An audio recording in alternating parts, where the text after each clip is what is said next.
Hello everyone, this is Will from Apple One-to-One. Thank you for joining us for another episode to talk about numbers here on the Apple One-to-One training channel. Me and Frank have worked in the Apple industry for over 20 years together as combined, and we worked at Apple Retail, and we wanted to share our creative journey through you guys through these videos. So we are going through today the net worth template that is built directly into numbers, and we're going to go over how to use it and how to set it up, and hopefully this will help you out in your own financial journey. And we have many videos in our numbers playlist that we have linked right above here. You can go here and check that out, and you can see all the different numbers videos we've already talked about, which also can help with your finances. It also can help you keep track of what you're doing with your budget and things like that. And we're going to dive into the net worth now, and please like and subscribe all of our videos.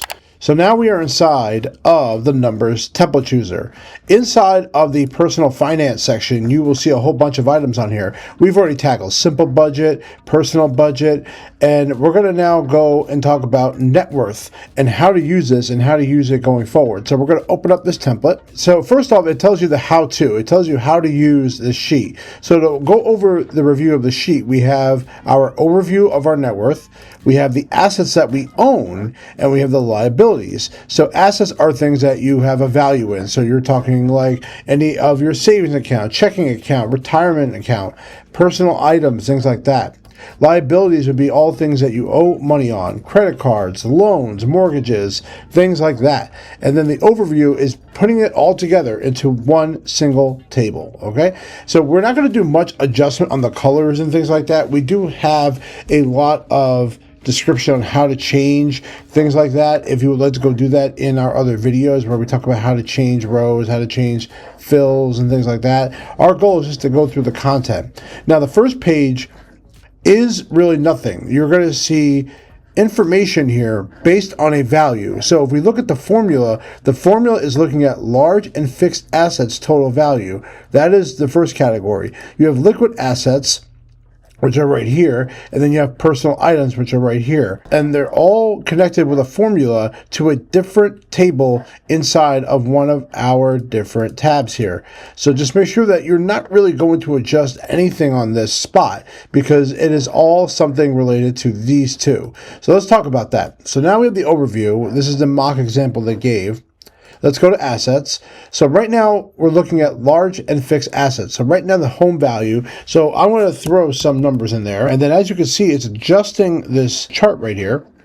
Then we have car 1 and car 2. So car 1, now I can also change this to say Will's car if I'd like to. And then I can go and say wife's car. And then give an example. So in the assets and under wife's car, I'm going to put down $15,000. Whoops, let's go and highlight that. Do Command A, 15,000. Well, that's too much. I would never buy that amount of car. All right, there you go.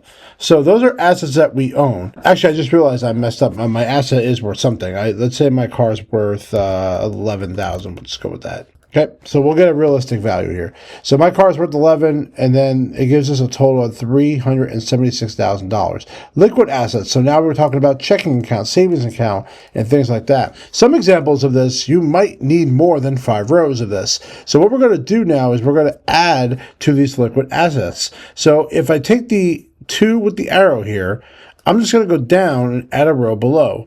By default, what happens is that the formula is still intact, because if I click on this, as you can see, it's taking everything of the value in here. So even though I'm adding a new row, I am actually able to now combine this into the value.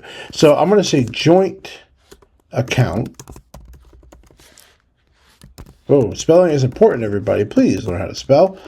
Go to school. All right, so joint account, and then I'll put down a value of $7,000. Checking account, now we could, we're going to say about 3,000. So again, we're not really changing anything. The formatting is already done. Savings account, I have, let's put that there, 15,000. Okay.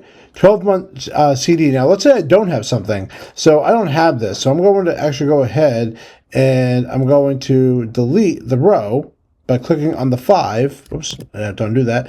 That's Command Z, by the way, in case you know how I did it that quickly. 5 and the arrow, and you do delete row, and that deletes the row. So therefore, you can get rid of items, again, easily, just by going to the arrow, either adding or deleting here. Changes to mutual funds, so I can call this whatever I want. Okay, there we go. I'm going to say it's $153,000. And then I'm going to change the investment portfolio. I'm going to go to stocks. And then I'll give that a value of 140. So now we have the value here. And then personal items are items that you have that are of value to you. Now, right now they're giving like paintings, earrings. And I'll be honest, I mean, you could throw things in there that have some personal value. I personally don't have much that I would use this column for. So what I'm going to do is I'm going to highlight multiple rows and get rid of it. So let's go to number 3, hold the shift key down and go to number 5. And then what I'm going to do is I'm going to hit the arrow, which will then update all the items in these rows. I'm going to say delete selected rows, and they're gone. So the value I'll say is rings. So we'll just do that as a total amount between me and my wife. So we'll put $2,000, and that's it. That's all the items we have that are personal. And now we're done.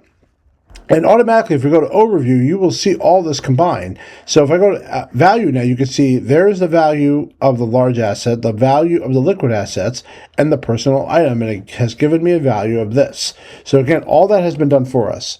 So the assets are done. Now we go to liabilities, and we do the same thing. So mortgage, we all have a mortgage here. So I'm going to put down the mortgage amount. Student loan, I'm lucky enough, I have none. Car loan, I have none on my car loan. Now, one thing that you will notice is that the asset of the car is not matched here over here. Now, that's something they haven't done. That is something you could change, by the way. By default, right now, car loan 1 and car 2 are not the same. If you notice that, well, we have a car, yes. One of the cars does not have a loan on it, but one car does. But again, we have to manually type that in. So we're going to make a little change here. I think that would be fun. On the right side, we have our format pane. We have table, we have cell, text, and arrange. So if I go to cell, this will, and we have this cell highlighted, this tells us that the format is a text cell. So what does that mean? So what that means now is that everything is formatted as text, which means that formulas are not active. Normally when you hit the equal sign, it would actually pop up a formula, but because the format is text, it's not doing that. So we got to change it. So what I'm going to do is I'm going to change it from data format from text to automatic. And what that's going to do now is it's going to update this. So if I hit equal, now I have an option to do a formula. The formula I'm going to be doing is pretty similar to what the overview is doing. I'm just going to take an item from a cell and basically fill it in. Go to assets, and I'm going to click on my car. So as you can see, it's equaling that. And now, under liabilities, you can see it automatically changed the name to my car, which is very useful. I'm going to do that also for this loan, which is my wife's car. Now, she does have a value of a loan here. She has to do about $15,000 here. And then I'm going to go under text format again, automatic, and then equals, which will overwrite this. And then I'm going to put wife's car. Check it off, and there it is. So now these are not necessarily linked to it, but what I'm doing is I automatically filled out the text for it. I didn't have to go back and do it, and now they're combined. So if I ever had to change my information inside of this field, so if I say just to make it a little bit more, I'll say Chevy Equinox. All right, and then I go back to liabilities, it automatically just changed. See that? Now I don't have to do an extra step, which is great. So that's just an example of what you could do with formulas and updating them. So credit card debt, again, you can do the same thing, where instead of saying 1, 2, 3, and 4, I would recommend doing like Amazon. And then if you have a Quicksilver, or the worst thing you could possibly do, which is affirming things, and then you can start going through these. And of course, every month this changes. The idea is to give you like a balance idea. There's no way to connect accounts directly in here. This is all manually done. So you do have to manually change this all the time. But this will give you an idea of what's going on per month here.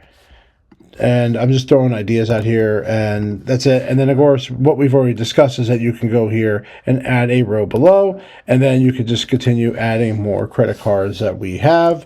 So TD Bank, and then I'll just write down 400, and there you go. So that's all the items here. And as you can see, the long-term liabilities versus the short-term is a chart right here. And now if I go back to my overview, now you can see the total net worth of what you own, which is your assets that have value to your liabilities that are all debt. And then now you have this value down here on the bottom. And how can you save this? Well, now we can go to File, we can go to Save, and by default, as we all know, it saves as a numbers document, so I'm going to call it net worth. Now, if you want to do this per month, you can also do this. So if I can go dash, and I'll put in this month that we're doing November, and then if you're going to be doing December, let's say you want to keep track of this. Well, you could go through and change it, and of course, you have nothing to reference it by. So what you could do is under File, you can make a duplicate, and now it's automatically popping up with a new name. So I'm going to write down December and hit return. So now we're making a completely new document, and now we can update these values based on that. So that's how I would do it if you're going to be doing a net worth overview. If you want to see your progression per that, of course, there are apps out there that you can give your information for and do that. But in this case, if you don't want to give it out and you want to manually do this, this will be a good way to show your value over time. I wish there was a way to take multiple stuff from different documents and put it into one formula. That's not possible in here, so you'll have to do it this way, but at least it's a way of going through your items here. So I hope that was very valuable to you. We wanted to give you a quick lesson on how to use this formula and how to use this table, and I hope this document was very helpful. Please like and subscribe our content, everyone. I really do appreciate everyone checking out our stuff, and I love every single one of you.